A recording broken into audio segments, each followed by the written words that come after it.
என்ன இருக்கு எனக்கு தெரியல. என்ன டார்க் சைடு இருக்கு? நான் இதோ இப்போ நாளைக்கு நைட்டும் ஷூட்டுக்கு கிளம்ப போறேன். I am so looking forward to go land there. ஒரு 15 டேஸ் ஸ்கெட்யூல் இருக்கு. It is going to be fun.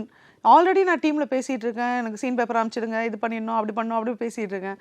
இதுல டார்க் சைடு எங்க வருதுன்னு எனக்கு தெரியல, எனக்கு நிஜமாவே. ஏன்னா maybe I am lucky enough. நான் நல்ல நல்ல நான் பிக் அண்ட் சூஸ் பண்ணுவேன். I am very very particular. எனக்கு வந்து ஃபஸ்ட்டு பேசும்போதே ஒரு இது செட் ஆகலைன்னா நான் ரொம்ப பொலைட்டாக சாரி சார் எனக்கு டேட்ஸ் இல்லை, ஷூட் இருக்குது, அப்படியே தான் சொல்லுவேன். அவங்கள அப்படியே வந்து இல்லை எனக்கு பிடிக்கல, நான் பண்ண மாட்டேன், அப்போலாம் பேச மாட்டேன்.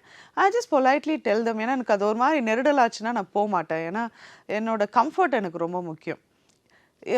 ஏன்னா பிஹைண்ட் த கேமரா நடக்கிறது நம்ம ஃப்ரண்ட் ஆஃப் த கேமரா நிற்குமோ அதை அஃபெக்ட் பண்ணக்கூடாது. ஒரு ஆர்டிஸ்ட்க்கு வந்து மைண்ட் ஸ்பேஸ் வந்து ஃப்ரீயாக இருக்கணும் ஒரு ஆக்டருக்கு. இல்லைன்னா அங்கே பெர்ஃபார்ம் பண்ண முடியாது. ஸோ எனக்கு அது ரொம்ப முக்கியம். நாளைக்கு படம் பார்க்குறவங்க யாரும் வந்து இவங்களுக்கு செட்டில் எப்படி நடந்துச்சுன்னு சொல்ல போகிறதில்ல. ஏன்னா இந்த சீனை வந்து இப்படி வேஸ்ட் பண்ணிட்டு போயிட்டாங்க அப்படிங்கிற மாதிரி சொல்லிட்டு போயிடுவாங்க. அது எனக்கு வேண்டாம். ஸோ இதெல்லாம் நடக்குமா அப்படிங்கிற ஒரு ஃபீல் வந்தாலே அந்த படம் நான் பண்ண மாட்டேன். நான் கம்ஃபர்டபுளாக இருக்கிறது அப்படியே போயிடுவேன். ஸோ இந்த dark side I don't know what the dark side is.